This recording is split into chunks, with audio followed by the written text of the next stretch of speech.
All right. Thank you very much, Inge, first of all. Thanks for the brief introduction.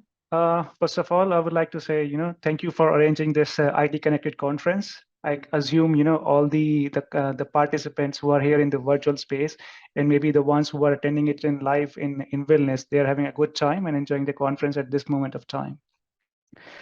Having said that, first of all, thanks to all our joiners in this virtual space for this talk, which is focused around structured threat detection. As part of, let's say, a brief overview about this talk that I'm going to deliver in the next 30 minutes, it will be focused around, what sort of things go wrong from a threat detection perspective. We have been working with more than 4,000 customers globally. So we have gathered an understanding of, what sort of things go wrong and how we can, learn from those mistakes and transfer it back to our community in the information security to improve their threat detection. A brief introduction about myself. I'm Himanshu Tonk. I'm part of the sales engineering team of LogRhythm. I've been with the business for like almost a year now, but not new to this world of cyber defense. I've been actively working in cyber defense space for almost a decade now, and primarily focusing on security monitoring, incident response, threat hunting, and towards the later part of my career now, I have moved into the sales engineering side of it as well. So I have been myself a security analyst and a security engineer back in the days. So this is something which I've experienced, personally, going through all those difficulties. What sort of challenges do we face on a day-to-day basis, and what sort of things we used to do, to overcome those challenges. Having said that, let's take a brief look at the agenda that we have got for today. So first of all, as I mentioned, we will be looking at, what sort of challenges does an organization face in terms of their threat detection. So we'll look at, different aspects from where, where they do, let's say, where do they face challenges? What sort of things do come, let's say, go east-west during their security monitoring process, or let's call it the threat detection process. Post that, we'll take a look at, what sort of things, they can do in all those different areas to improve, their threat detection, to be, let's say, proactive in terms of threat detection. How can they stay ahead of the cyber criminals and safeguard their organizations against those threats? So we'll deep dive into, from a strategy point of view, what sort of things that the organizations they can implement within their organizations, to achieve much more visibility and be ahead of the cyber criminals. Then we'll take a look at from the data perspective, from the security content perspective, and apart from that, one thing which is more important is about the analysis. So how do you, let's say, analyze yourself to improve yourself?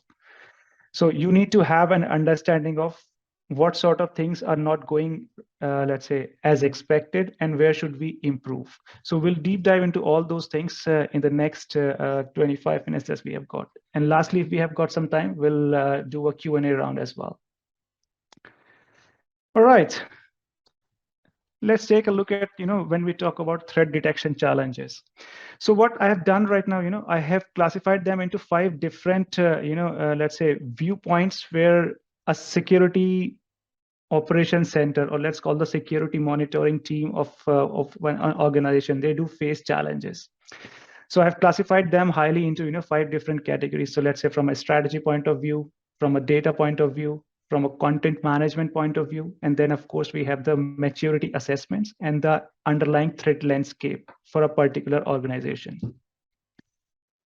Having said that, let's take a look into what when we talk about the challenges from a strategy point of view. Something during my tenure, that I've worked in the past. I've worked for, let's say, from consulting firms to top tier banks as well as part of the security operations center. And one thing which I kind of, let's say, see a lot of organizations, they were struggling with was more around, what sort of capabilities do we have in order to, to cope up with the cyber criminals at that particular moment of time. Like we say in cyber security, we see that, the cyber criminals, they are becoming more and more sophisticated. They are becoming more and more advanced in terms of how do they let's say target a particular organization. How do they leverage their own infrastructure, their own capabilities that they have got within their organizations, use it, and to get to the point where the actual, let's say, the data, or let's say what is the most important thing for a cyber criminal from that particular organization exist. So what sort of things do they need to have? What sort of skill sets? What sort of tools that they should be focusing on?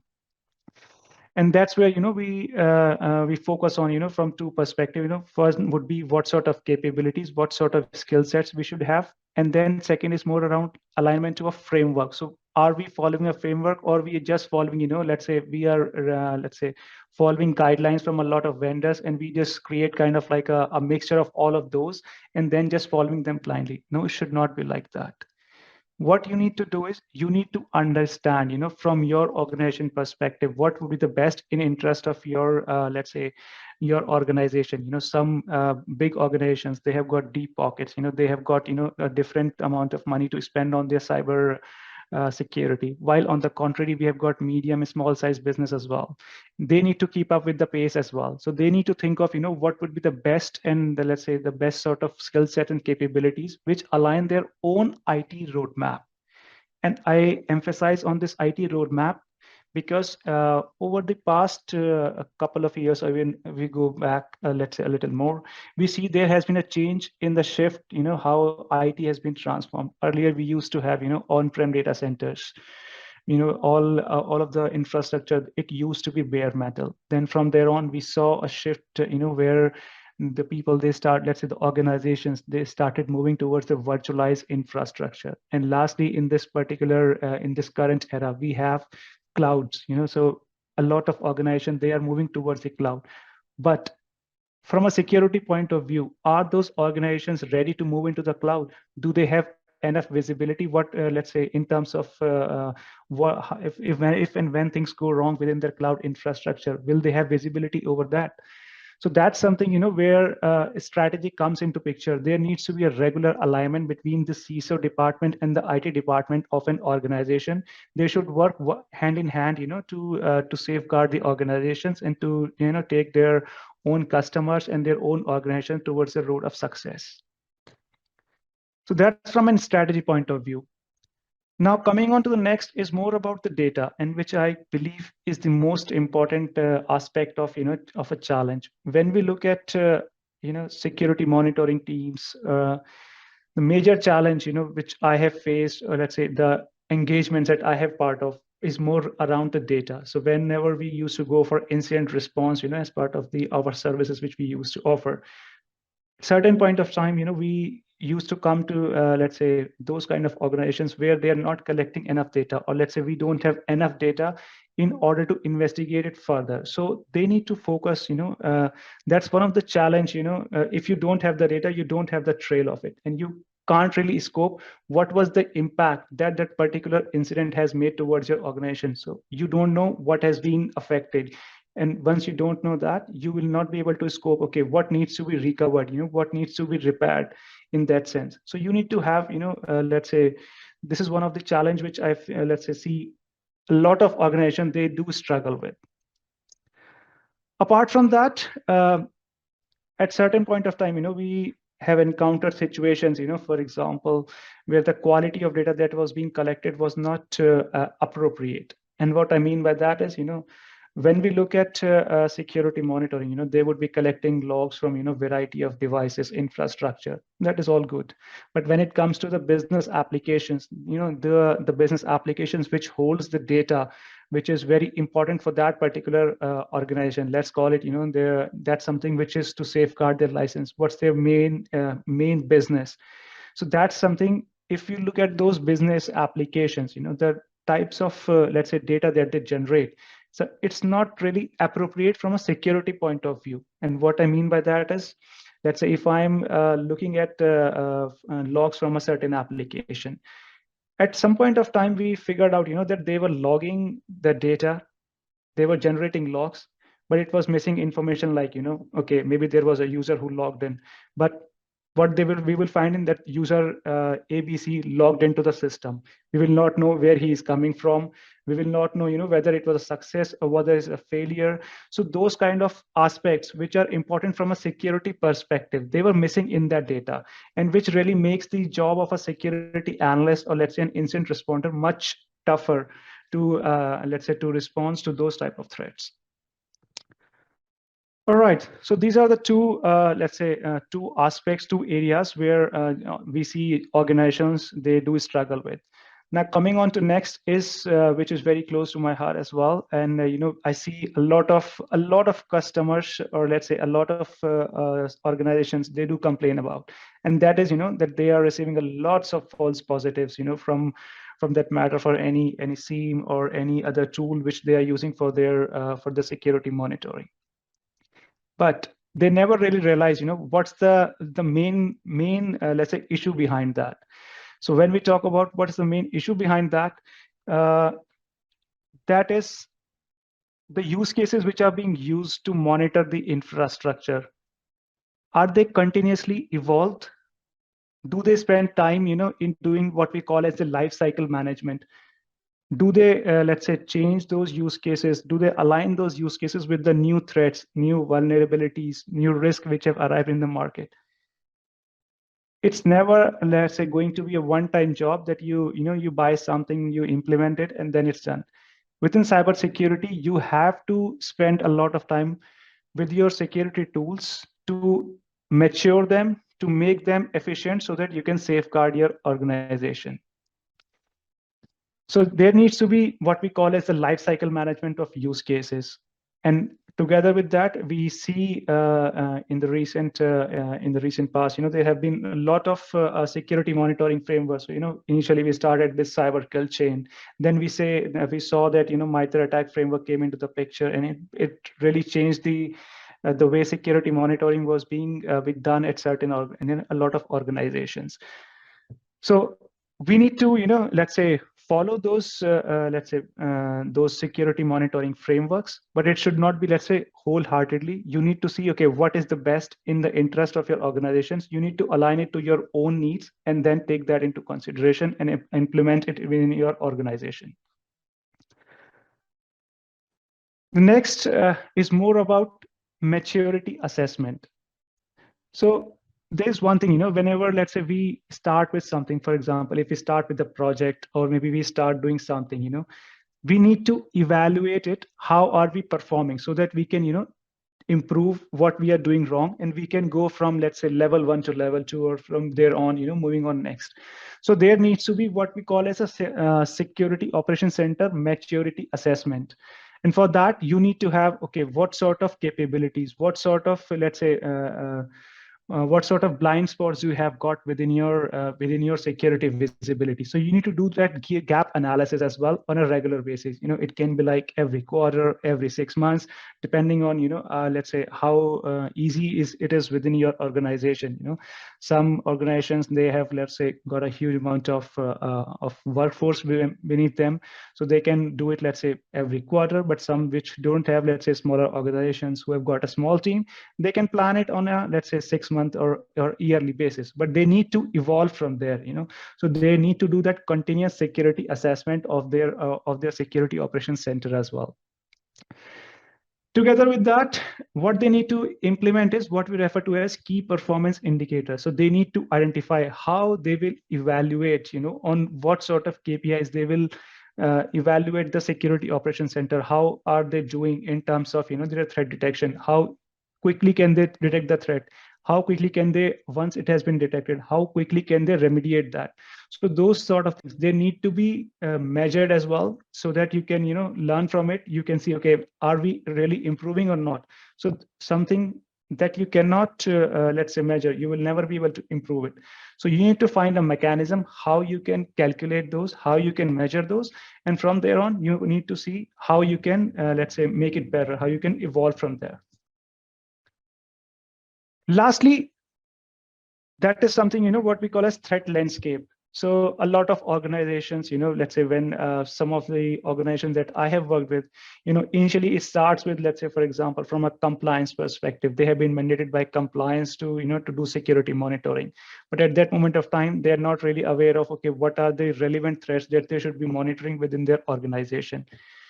Then we see some other organizations as well, which are a little bit mature than those, but they are still not to the not at a point where they can say their level of visibility is optimal. They will know whenever there will be an incident very quickly.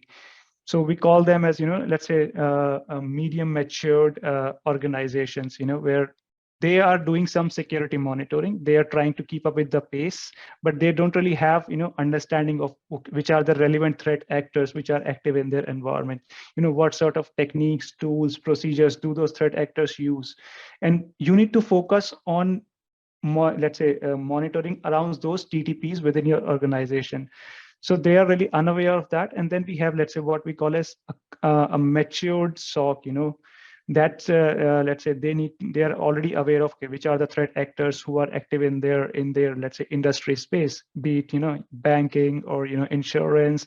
So there are, let's say, what we see is that a lot of organizations who have now got a matured SOC, they are already aware of those, and they keep on developing new content, new security monitoring content around those, so that they have enough visibility. And when we talk about once they have the visibility, so what will happen is they will know as soon as something goes wrong, and then they will be easily able to recover from it. So if we look from a trend from in information security, let's call the cyber security, in early 2000s, we used to call it was more focused around, how you can prevent it. So let's say we used to had, those prevention mechanisms, preventative controls in terms of, like firewalls and all those things. But when we move towards the 2010 on a timeline, we see there was a shift where we moved from preventative controls to detective controls. So, that's when, in the same year, IDS, they came into picture, and, they were kind of like more, the organizations, they were focusing more on them. Later on, we saw in 2020 now that it's more focusing on now it's more becoming more and more on the resiliency of an organization. So if there is an attack which has been, let's say, discovered within your organization, if there is an incident which has been identified, how quickly are you able to recover from that? So that has been the let's say the shift, and that's where this let's say when you are aware of what sort of techniques, tools, and procedures are being used by threat actors, you are able to recover them, let's say recover from those type of incidents pretty quickly as well. So all in all, these are the 5 different focus areas where we see a lot of our organizations, they do struggle with in their threat detection. Moving on. Oops. Sorry for that. Moving on.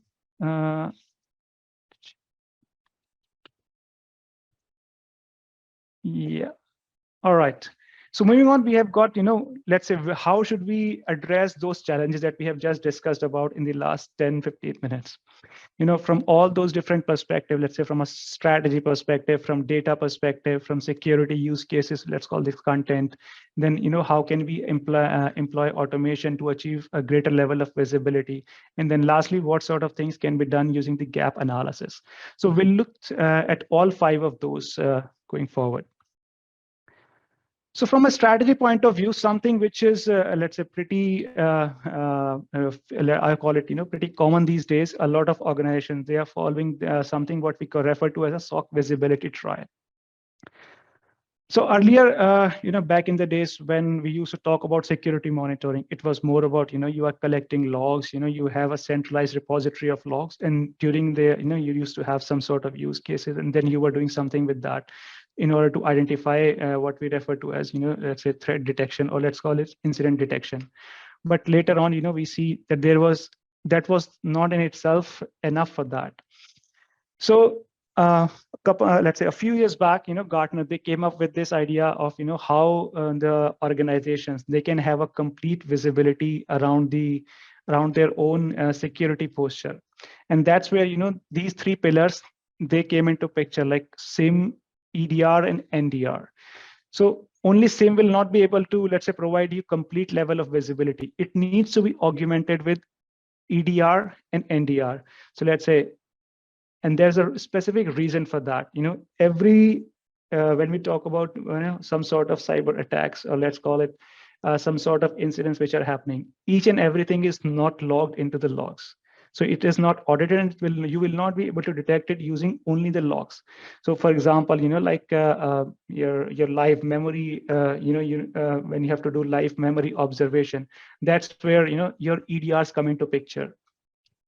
At the same time, some let's say there are some new new type of let's say uh, maybe we call it as kind of like from a network perspective, you observe some type of traffic which you are not monitoring using your SIEM. So that's something where network detection and response can come into picture. It can create a baseline. Okay, what sort of traffic is let's say expected from certain hosts within your organization, and if it deviates from that, it can alert you on that. So basically, these are the three pillars which actually help the organization achieve a greater level of visibility into their security posture and provide greater visibility into their let's say into their security at that particular moment of time. Cool. Having said that, let's take a look. Like I mentioned, when we talk about security operations center, so this is one approach, that the security, or let's say the organizations they opt for while doing their security operations. So they will have like network monitoring as well. They will have log management, same UEBA, and they earn and SOAR, NBA, and security analytics, and at the same time endpoint monitoring and forensics as well. But what it does is, there will be a security analyst. You can opt for, you can buy all these different sort of tools, different sorts of skills from different vendors which are out there in the market. But from a security analyst perspective, what will happen is he will need to sit in front of, let's say, 8 consoles. What will happen is, either he will be only able to manage, okay, make sure he will only be able to make sure, that they are running as effective, let's say they are up and running, rather than doing what we call as the actual threat detection. So a lot of time security analysts will need to spend on, whether he, let's say those tools which are being used for threat detection, are they up and running or not, So for that particular thing, there needs to be something what we call as a next-gen SOC, and it should provide a, let's say, what we call a centralized view of all what is happening within your organization from different perspective. So from a log monitoring perspective, from an EDR perspective, you can you can integrate that with your SIEM as well. Then you have NDR. So once all those three pillars, they combine, they augment together, and they provide an analyst a complete view, a single view, which we call it as a single pane of glass. What it does is it actually gives back the time to the analyst, to respond faster to the threats. He doesn't have to, go back and forth between different sort of consoles in order to achieve, let's say during the course of an investigation. He will earn time if having a single pane of glass.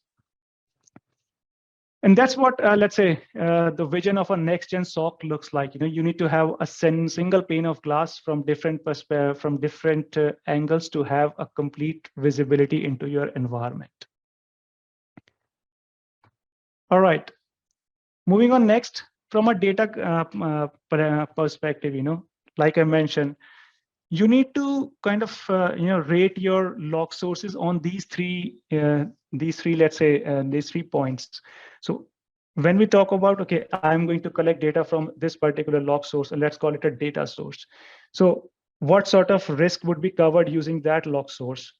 How easy it and how quickly we can ingest that log source into our, let's say, security monitoring solution, and what level of visibility that will provide. So all these things, when you look at a log source from these 3 perspectives, and then you decide, okay, this is the one that we should let's say integrate with our security monitoring solution first. That's something which will give you the maximum value. I mean, I have seen a lot of organizations, what they will do, they have, okay, we want to collect data from all the log sources, okay, maybe it's mandated by compliance or whatever. I completely agree that, but what you need to do is, because you need to be ahead of your of the cyber criminals as well. So for that, what you need to do is you need to decide, okay, which is the log source that would provide me the greatest level of visibility from a security perspective.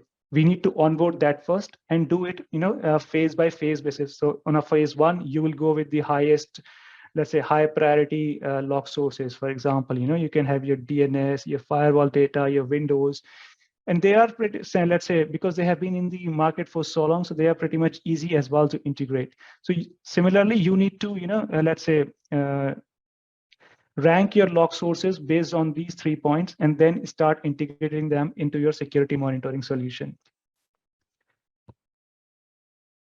Next one is, okay, you are collecting data, that is pretty much fine. But if the data is not actionable, if you are not able to do, let's say, quickly search across the data, if you are not able to get data when you need it, that means that data is, you are collecting, that is fine, but it's not useful to your organization. So what you need to do is you need to convert the data into a form, that it can become actionable. So what I mean by that is, let's say you are collecting data from a different sort of data sources, like Windows, you have from network devices, from other operating systems, or maybe for that matter, any other business application. They might speak different languages. Windows might say an account was failed to log in. And at the same time, Linux might say let's say user ABC was not allowed to log in from this IP address to this IP address. Similarly, network device might say it differently. So what you need to do is you need to provide, let's say, a categorization according on those logs which are coming into the platform. So let's say all those logs which are coming from these these different log sources, they will be categorized under a name, let's say, authentication. And there will be different sort of that sort of information which will be passed and then added, additional context to it. So what it will do, you will be able to, utilize this for effective threat detection. And how you will do that? That's something we'll see into how this security, let's say, this normalization of the data can help you with your security use cases. So when we talk about security use cases, it needs to be a layered approach. What I mean by that is you need to have, let's say, a baseline of use cases, which we call as generic use cases. And by generic use cases, it doesn't mean that they are very basic in nature. What I mean by that is they needs to be kind of like universal use cases, which can be used for multiple data sources. So let's say if I create an authentication failure use case, I don't need to remember, what are the specific event IDs or how does that particular, let's say, data source logs that data. I need to create my own kind of security categorization. And based on that, I will create one, let's say, use case, and I can use it for multiple of the data sources within my organization. What I achieve with that is, that's the principle of, you write once and use it for many. So you can have those, what we refer to as universal use cases, or rather generic use cases. So that would be kind of like a base layer. What you will need to do is you just need to collect all the data from most of your data sources. And once you apply that security categorization to it, most of them you will have visibility from those perspectives. Let's say authentication, from a web perspective or from a network perspective, you can have different sort of, let's say, use cases around the security categorization. And then on top of that layer, or that layer of generic use cases, you can have specific targeted threat use cases. For example, if from your threat intelligence, who are the threat actors who are active in your environment, what sort of techniques are they using? Is there a special, let's say, a recent malware which is being used by a particular threat actor who is active in your industry space? Then you can have a specific use case around that as well. And what it will help you, that you will have focused detection as well. At the same time, you have a broader level of visibility within your security posture as well. So that's where this layered approach for focused detection comes into picture and provide insights. You will be quickly able to, let's say, increase the limit of your security visibility and achieve greater level of visibility in your organization. And then you can quickly recover if you found something. If there is something which is identified, as soon as it is identified, you can quickly remediate it as well. Now that is one, let's say, one aspect of it. The other one is, which I think I mentioned at the beginning as well, which is the life cycle management of those use cases. And what do I mean by that is, let's say if I create a security monitoring use case at this moment of time. So the threat or the risk, the vulnerability that I'm targeting with that particular use case, maybe it will not be relevant, in 6 months of time from now. So it needs to evolve from there. Maybe the malware which came into the market 6 months back, maybe they changed their own let's say own mode of execution. They are doing these things differently. Maybe they are targeting different sort of things within your environment. So for that, what you need to do is you need to align your use cases for that as well, and that's where lifecycle management of these use cases come into picture. So they need to be continuously evolved to target the threats which are active at that moment of time. And with that, what you will have is you will see that the amount of false positives that are being generated, they will also become less. So we'll have less amount of use cases, let's say false positives. All right. Now comes the next thing, which is more about the automation part of it. Like I mentioned, cybersecurity is, we have seen with the introduction of big data, we are collecting a huge amount of data. We see a lot of new types of devices, new types of applications are being introduced on a daily basis. And with the introduction of cloud, even the threat landscape we call as it has also increased. So you now see different sort of let's say threats which are arriving into the market. So with that, what you need to do is, but your security team, it's still the same, right? Maybe you can have an additional analyst or something if your let's say budget has increased, or you had to have some extra amount for that. But if you look at the amount of threats, or let's call the threats how they are arriving, those are growing exponentially, but your team isn't. So what you need to do is you need to adopt this automation where you will see, okay, the use cases which were being earlier analyzed by our analyst, and you have yeah. All right, I'll just need, let's say, a couple more minutes and then you're done. Cool. Sure. So with that, yeah, you need to automate the use cases that you have got, which you think are already mature, and then you can use SOAR to remediate those, let's say, to respond to those type of incidents. And then lastly, you need to have a mechanism to measure the effectiveness of your SOC. So you need to measure KPIs. As part of LogRhythm, we do provide these two KPIs: mean time to detect and mean time to respond, which are basically used to see how your SOC is doing at that moment of time, how effective it is. Lastly, like I mentioned, something that you can't measure, you can't improve. So you need to do a continuous gap analysis as well, from a strategic point of view and from a process point of view as well. So you need to have regular alignment between the CISO and the IT departments. And at the same time, you need to see what sort of capabilities are we still missing within our security operations center in order to let's say, to detect advanced threats. And from a process point of view, there needs to be, let's say, like I mentioned, SOC maturity assessment. So you need to go to a next level. So you need to see, okay, what are the current, let's say, capabilities where we are lacking and how we can improve them. And lastly, we need to have a regular validation of the controls that we have applied. Are they still working? Are they still up and running? Are they still relevant to the threats that we have to monitor? So we need to have a regular validation of those detective controls as well. With that, yeah, I just like to mention, as part of LogRhythm, we cover two aspects of the SOC visibility triad as well. So we do provide a next-gen SIEM platform, and at the same time, we do provide LogRhythm NDR solution as well, which is labeled as MISNet NDR. So feel free to reach out to me, to my colleagues, to discuss how we can help you, in providing greater visibility into the security posture of your organization. And with that, I would like to thank you all for joining us today for this presentation, and I hope it has been informative for you. Thank you very much and enjoy the conference.